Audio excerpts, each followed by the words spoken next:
Students, کل ہم نے جو ہے وہ اس کا پہلا پڑھا تھا پیج تشریح کا. آج ہم جو ہے وہ آگے سے جی تو یہاں سے ہم نے پڑھنا تھا کہ ایک دن میں اپنے مطالعے کے کمرے میں بیٹھا تھا. کون مطالعے کے کمرے میں بیٹھا تھا؟ کرنل محمد خان. کہ علی بخش خلاف معمول رونی صورت بنائی، یعنی معمول کے خلاف روزانہ ایسا نہیں ہوتا تھا. رونی سی صورت، رونے والی شکل بنا کر داخل ہوئے اور وجہ گرانی پوچھی تو کہنے لگے سلیم میاں نے ڈانٹا ہے. کہتے ہیں بدتمیز ہو، گنوار ہو، دیہاتی ہو، یعنی جاہل ہو، بدتمیز ہو، دیہاتی ہو. میں نے انہیں ارشادات کی شان نزول پوچھی، یعنی اس نے کیوں ایسا بولا ہے، وجہ پوچھی.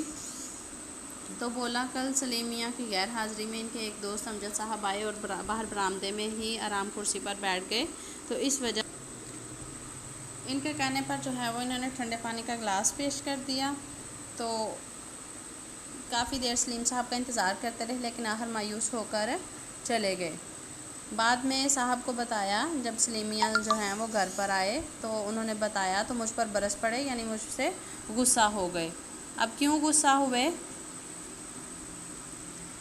انہیں گول کمرے میں صوفے پر کیوں نہ بٹھایا، ریفریجریٹر سے نکال کر کوکا کولا کیوں نہ پیش کیا. اب امجد سمجھے گا کہ ان لوگوں کو تواضع کا سلیقہ نہیں، تواضع کا یعنی خاطرداری کرنے کا طریقہ نہیں ہے، جنگلی ہیں اور پھر جو منہ میں آیا کہہ دیا. علی بخش کی داستان غم ختم ہوئی تو سلیم میاں بھی آ گئے. علی بخش کے چہرے پر شکایت لکھی ہوئی دیکھی تو اپنے دل پر لکھی ہوئی شکایت بیان کرنے لگے. کون بیان کرنے لگے؟ علی بخش نے پہلے بیان کر دی تھی اور بعد میں سلیم میاں بھی بیان کرنے لگے.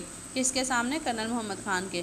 ہم نے سکون سے قصہ سنا. طرفین کے بیانوں سے واضح تھا کہ تنازع بہت خفیف ہے، یعنی بہت مختصر ہے. لڑائی جھگڑا جو ان کا ہوا ہے وہ بہت سی مختصر ہے، اور یہ کہ دو طرفہ طوفان کا حدود اربع ایک چائے کی پیالی میں سما سکتا ہے، یعنی دونوں طرف کا جو جھگڑا ہے وہ صرف ایک چائے کی پیالی کے اندر جو ہے وہ سما سکتا ہے.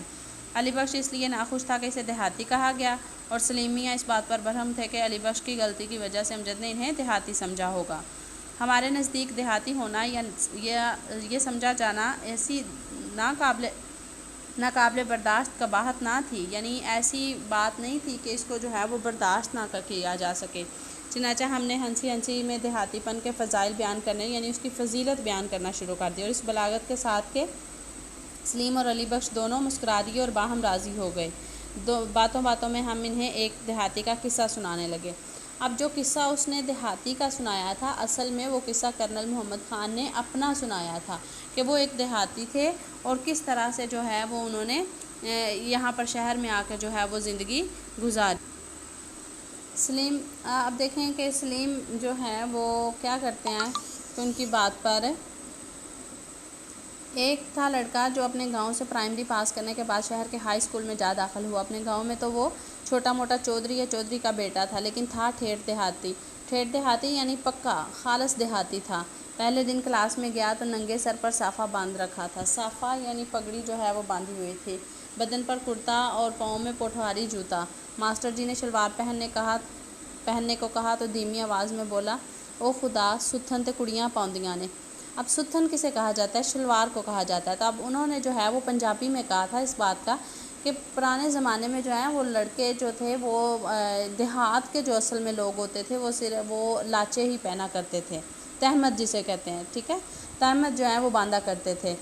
تو اب کیا کرتے ہیں کہ ان کو جب ماسٹر جی نے جو ہے وہ شلوار پہننے کا کہا تو ان کو یہ بات جو ہے وہ بڑی عجیب لگی. انہوں نے پھر کہا، او خدا، ستھن تے کڑیاں پاؤندیاں نے. سلیم میاں یہ سن کر کھلکھلا اٹھے اور بولے، سچ مچ کا پکا پینڈو تھا، مگر ابا جان وہ پتلون کیوں نہیں پہنتا تھا؟ میں نے کہا، بیٹا یہ آج سے 40 برس پہلے کی بات تھی. اب دیکھیں کہ کرنل محمد خان نے یہ کہانی کب لکھی تھی، اور اس سے 40 سال قبل جو ہے یہ تب کی بات ہے، یعنی بہت ہی پرانے زمانے کی بات ہے.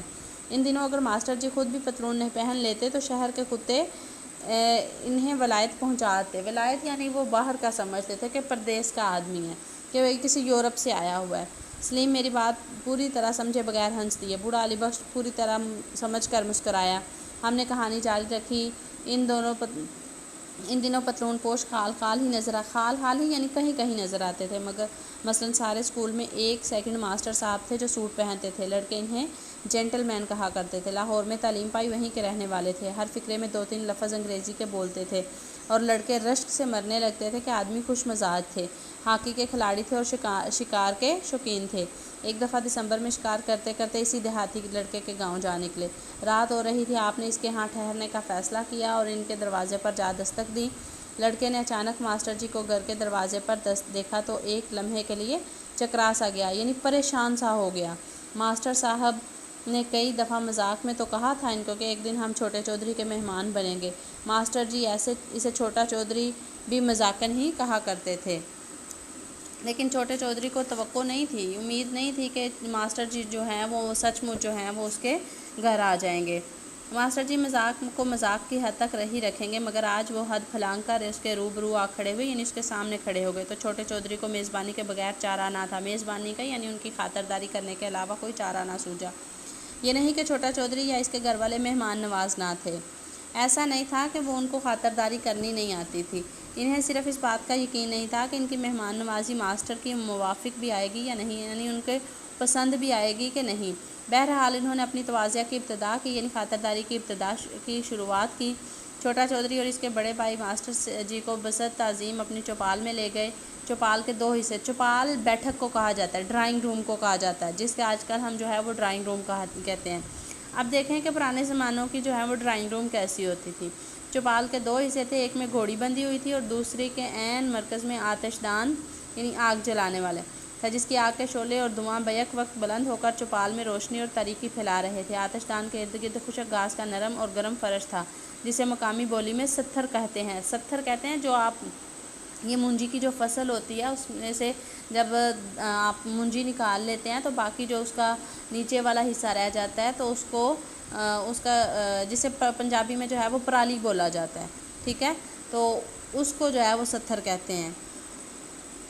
گاؤں کے 20-22 آدمی ستھر پر بیٹھے حقہ پی رہے تھے۔ ماسٹر جی داخل ہوئے تو سب کھڑے ہو گئے، ماسٹر جی کو آؤ جی خیر نال کہا اور ہر ایک نے ان سے مصافحہ کیا، ہر ایک نے ان کے بال بچوں کی خیریت پوچھی۔ ماسٹر جی چھوٹتے ہی ذرا شرما کر کہہ تو دیا کہ ابھی بال بچوں کی نوبت نہیں آئی، لیکن ان نامولود برخورداروں کی خیریت بہرحال ہر ملاقاتی نے پوچھی کہ یہی ان کی تواضع کی ترکیب تھی۔